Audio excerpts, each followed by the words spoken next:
রওনা হয়ে যায়। বাবা কিছু দূরে এসে দেখে একটা অন্দরমহল উত্তপ্ত মরুভূমি এলাকা, ওই জায়গাতে গর্ত বানানো, বাবা ছায়া বানানো। ওই ছায়ার ভিতরে হযরত হাসান হোসেন খিদের জ্বালা সইতে না পেরে, হযরত হাসান হোসেন খিদের জ্বালা সইতে না পেরে বাবা ওই গর্তের ভিতরে ছায়া বানানো, ওই একে অপরের পিঠে কোলাকুলি হয়ে ঘুমিয়ে গেছে। একবার জোরে বলা যাবে সুবহানাল্লাহ। ও বাবাজিরা ভাইরা, গরিব কারা ছিল, গরিবী কাদের জায়গা দিয়েছিল। আল্লাহ নবীর নজরটা পড়ে গেল, দয়ার নবীর নজরটা পড়ে গেল, মানবতার নবীর নজরটা পড়ে গেল।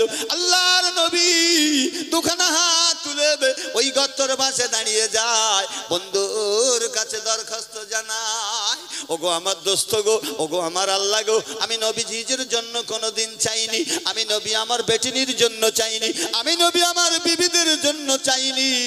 ওগো আল্লাহ, আমি যাদেরকে ভালোবাসি, আমি যাদেরকে বেশি বেশি ভালোবাসি, ও আমার আল্লাহ, আমি নবী আমার বিদায় রজনীতে, আমি নবী বিদায়ের লগ্নে, আমি রাসূলুল্লাহ, আমি বাবা একটা জমিয়তে মজলিস বানিয়েছিলাম, আমি আমন্ত্রণ করেছিলাম, নিমন্ত্রণ করেছিলাম আমার সমস্ত সাহাবীরা, আমার মদিনার মানুষদেরকে আমি রাসূলুল্লাহ জামায়াত করেছিলাম গো।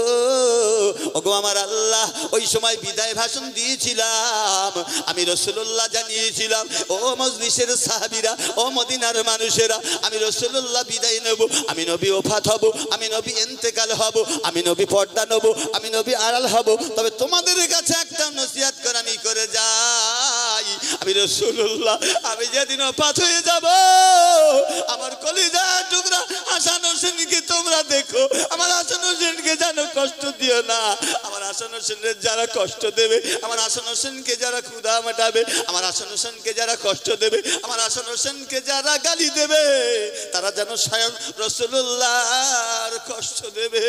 ও আমার সোনা সাহাবীরা, আমার ইন্তেকালের পরে আমার হাসান হোসেনকে তোমরা দেখো। আল্লাহ নবী দরখাস্ত জানায়, ও রব্বিল আলামিন, আল্লাহ আমি চাই না আমার বিবিদের জন্য, আমি চাই না পরিবারের জন্য, আমি চাই না আমার কলিজার টুকরা আমার নয়নের পুতলি ফাতেমার জন্য, ওগো আমার আল্লাহ, আমার হাসান হোসেন বড় ক্ষুধার্ত, আমার হাসান হোসেন বড় কষ্ট পায়, আমার হাসান হোসেন না খেয়ে রয়েছে, ও আমার আল্লাহ গো, ও আমার দোস্ত গো, আজ বড় বিপদে মুসিবতে, আমার হাসান হোসেনের জন্য তুমি কি জান্নাত থেকে খানা দেবে না? ওগো আমার আল্লাহ গো, আমার আল্লাহ নবীর দোয়া ফেলে দেয় না, আমার রাসূলের দোয়া বরখাস্ত করে না, আমার আল্লাহ নবীর কষ্ট সইতে পারে না। আল্লাহ পাক অর্ডার করলেন, আল্লাহ পাক অনুমতি দিলেন, ও আমার ফেরেশতা জিবরাইল, জলদি করে যাও যাও যাও, আমার জান্নাতের ভিতরে চলে যাও, আমার জান্নাত থেকে দুধ আর খুরমা, আমার জান্নাত থেকে দুধ আর খুরমা নিয়ে আমার কলিজার টুকরা হাবিবের নাতিদের জন্য তুমি পৌঁছে দাও। সারাদিন যদি আমি রবিউল মাওলানা সাই দাঁড়িয়ে, জান্নাতের খানা আসবে বাপ? কেন আসবে না? মাল উবুড় করলি নোংরা, পাত্র খারাপ, পাত্রটা খারাপ, হস করেছি বটে, কিন্তু সমাজে পাজি নাম এখনো খুঁজিনি, হস করেছি বটে, আইলকাটা বন্ধ হয়নি, ব্যবসা করতে মিথ্যে কথা বলে, সমস্ত জায়গায় সব খাতরা রয়েছে, আল্লাহর দরবারে হজ মকবুলিয়াত, হজের সব হবে না। কোনো হাজি 5 লাখ টাকা খরচ করে বাড়িতে এসে বলতে পারবে না আল্লাহ আমার হজটা কবুল করেছে। আল্লাহ পাক তিনিই জানেন লক্ষ লক্ষ মানুষ হজে যাচ্ছে, কার হজটা কবুল হবে। তবে নিজের চলাচলতি সেফাতের উপরে, চলাচলতির উপরে মানুষ খানিকটা টার্গেট করে যে সত্যি মানুষটা হজ করে এসে, মানুষটা ভালো, লাশ হাত নেই শোয়ানো রয়েছে, মানুষ যদি বলে যন্তর গেছে বেঁচে গেছি, যন্তর গেছে বেঁচে গেছি, তালি জানলে কবরের খারাপ, খারাপ কবরের খারাপ, কবরের অবস্থা খারাপ। আর 10টা মানুষ, 20টা মানুষ, 100 মানুষ, 1000 মানুষ দেখে যদি সবাই বলে সত্যি মানুষটা খুব ভালো ছিলেন, সত্যি মানুষটা খুব ভালো মানুষ ছিলেন, এই যে 10টা মানুষ ভালো বললো, 1000 মানুষ ভালো বললো, আল্লাহ তাকে জান্নাতি করবেন। জোরে বলুন, দয়ার নবী মুহাম্মদুর রাসূলুল্লাহ দরখাস্ত দিলেন, আমার আল্লাহ হাবিবের কষ্ট সইতে পারে না, আমার আল্লাহ জান্নাত থেকে দুধ আর খরমা আমার নবী কলিজার টুকরা হাসান হোসেনের জন্য পাঠিয়ে দিলেন। আমার হাবিব রে, আমার হাবিব রে, আমার হাবিবুল্লাহ, তোমার দুঃখ কষ্ট আমি সইতে পারি না, আমার জান্নাত থেকে দুধ আর খরমা নিয়ে হাসান হোসেনের জন্য জিব্রাইল চলে গেছে। একবার চিল্লে বলা যাবে সুবহানাল্লাহ। ও বাবাজিরা ভাইরা কান খাড়া করে শুনে নিন, পাত্র ভালো হলে আল্লাহ মাল দেয়, কাপড় ভালো হলে, ভালো কাপড়টা মারা ফেলতে চায় না, ভালো কাপড়ের নাকড়াটাও ভালো। ও বাবাজিরা ভাইরা সোনার মানিকেরা কান খাড়া করে শুনে নিন, নবীর আদর্শ কি ছিল, নবীর সম্মান কে দিয়েছিল, আল্লাহর হাবিবের ইজ্জত মর্যাদা কেমন ছিল। ও বাপজি আমার সোনার মানিকেরা কান খাড়া করে শুনে নিন। এবারে হাসান কি বলে শুনুন, হোসাইন কি বলে শুনুন। আল্লাহ নবীকে সামনে রেখে হাসান বলছি, আর রাসূলুল্লাহ ইয়া হাবিবাল্লাহ, নানাজি ও নানাজি, ও নানাজি, না না না না না না, আমার আব্বা জান ভুকা রয়েছে, আমার আব্বা জান মিনার বাজারে হাত চালাতে ঘুমিয়ে রয়েছে, খিদের জ্বালায় আমার আব্বা বাড়ি আসতে পারেনি গো। ও নানাজি, আমার মা জননী, আমার মা জননী কিছু না পেয়ে হাড়ি উনানে জ্বালাতে পারিনি, আমরা বড় কষ্ট পাই।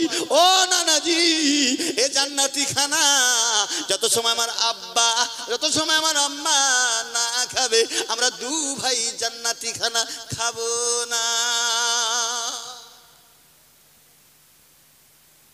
ধান ভালো হলে বীজ ভালো হয়, আর বীজ ভালো হলে সার্টিফাই ভালো ধান হয়। সুবহানাল্লাহ বলবেন না? ঝড়ের সময় আম কুড়োতে গেছি, আম সব কুড়িয়ে লিগেছে, আমি আর পাইনি, ইমানটা একটু দুর্বল, নিচু ডাল গুপ গাপ করে পেড়ে পকেটে সব ভরে নিলাম, সব ভরে নিলাম প্যাকেটে। জায়গায় থাকবো বাপ? থাকবো না। যে ঘরে স্বামী স্ত্রীর মধ্যে মিল মহব্বত, রসুল বললেন, আল্লাহ বললেন ওই ঘরটা জান্নাতের টুকরো। আর যে ঘরে স্বামী স্ত্রীর মধ্যে কুটকুটুনি ঝগড়া, আল্লাহ আপনি মুখ দেখা দেখেনি থালা ঠেলে দে বলে যে পারে খাবেন, ও ঘরে জাহান্নামার মতো দাউ দাউ করে জ্বলতেছে, সে ঘরটা জাহান্নামার মতো দাউ দাউ করে জ্বলছে। তাই রসুল বললেন স্যাক্রিফাই করো, শান্তি আনার জন্য বিভিন্ন প্রসিডিওর অবলম্বন করো। কোন স্ত্রী যদি তার স্বামীকে মিষ্ট কাহিনী কোরআন হাদিসের এবারাত শুনিয়ে খুশি করতে পারে, আল্লাহ পাক ওই স্ত্রীর নাম হলে 70টা নেকি কারেন্টের মতো দান করে। সুবহানাল্লাহ বলবেন না? আজকে স্বামী স্ত্রীর মিল মহব্বত দুনিয়ায় জান্নাত, দুনিয়ায় জান্নাত, কিন্তু সেদিকে আমরা যাইনি, সেদিকে আমরা কর্ণপাত করিনি। আল্লাহু আকবার, কি জীবন এসেছে আমাদের, কি জীবন হচ্ছে। তাই পরিবর্তন হতে হবে, নিজে পরিবর্তন ঘাট ধরে কাউকে করবে না, কাউকে করবে না। স্বামী স্ত্রীর মিল মহব্বত দুনিয়ায় জান্নাত। যে ঘরে স্বামী স্ত্রীর মধ্যে অশান্তি, সে ঘরটা জাহান্নামার মতো দাউ দাউ করে জ্বলছে, দাউ দাউ করে জ্বলছে। তাই স্যাক্রিফাই হন, শান্তি আনার জন্য বিভিন্ন প্রসিডিওর অবলম্বন করো, নইলে কিন্তু শান্তি থাকবে না। আজকে আমাদের ভিতরে কি কলহ দ্বন্দ্ব, কিভাবে কি হচ্ছে, আজকে সব শেষ হয়ে গেল, শেষ হয়ে গেল। কিন্তু একটা বারও আমরা ফিকির করিনি, একটা বারও পরিবর্তন হওয়ার আমরা সিচুয়েশন তৈরি করিনি, আমরা সব শেষ হয়ে গেলাম, সব শেষ হয়ে গেলাম।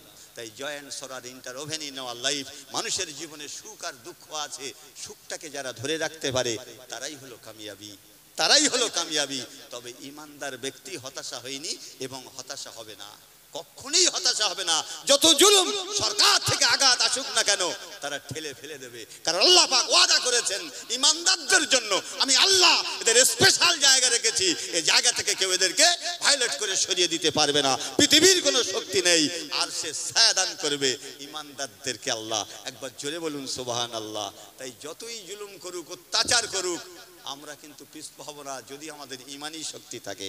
আর যদি ইমান শক্তি ধ্বংস হয়ে যায় আমরা কিন্তু হাবুডুবু খেয়ে যাব, এই দুনিয়ায় মার খাবো এবং আখিরাতেও আল্লাহর কাছে মার খাবো। তাই পরিবর্তন হতে হবে বাপ। 60, 70, 80 বছর বয়স আমার আপনাকে চলে যেতে হবে, গাড়ি গ্যারেজে যাওয়ার টাইম হয়ে গেছে, কিন্তু পরিবর্তন হতে হবে। আর তামাশায় উন্নত হলে হবে না, আর দুনিয়ার লোভে পড়ে মোহে পড়ে ইমান বিক্রি করলে হবে না বাপ। শেষ জীবন শেষ সময়। তাই time and death are also is not for it. সময় এবং মৃত্যু কারো চাকর নয়, কারো চাকর নয়। সময় হয়ে গেলেই আমাকে আপনাকে চলে যেতে হবে, এ থেকে কেউ রেহাই পাবো না। কোরআন শরীফ আল্লাহ জানিয়েছেন কুল্লু নাফসিন যায়িকাতুল মউত, প্রত্যেক প্রাণীর মৃত্যুর স্বাদ চাখতে হবে, মৃত্যু থেকে কেউ বাঁচার অধিকার নেই। বড় বড় ডাক্তার, ডাক্তার বিধানচন্দ্র রায় এশিয়ার বৃহত্তম ডাক্তার ছিলেন। তিনি এত তার ডায়াগনোসিস ছিল, মানুষ সামনে আসলে কি ব্যাধি হয়েছে কি রোগ হয়েছে তিনি বলতে পারতেন, কিন্তু সে মানুষটাও চিতার কাঠগড়ায় ঠেলে উঠতে হয়েছে, বাঁচার কোনো রাস্তা নাই। তাই একটু তাকবীর ধ্বনি, নারাই তাকবীর, নারাই তাকবীর। সিলসিলা হক ফুরফুরা শরীফ, সিলসিলা হক ফুরফুরা শরীফ, সিলসিলায়ে মুজাদ্দিদে জামান, নারাই তাকবীর, নারাই তাকবীর। মহান ঐতিহ্য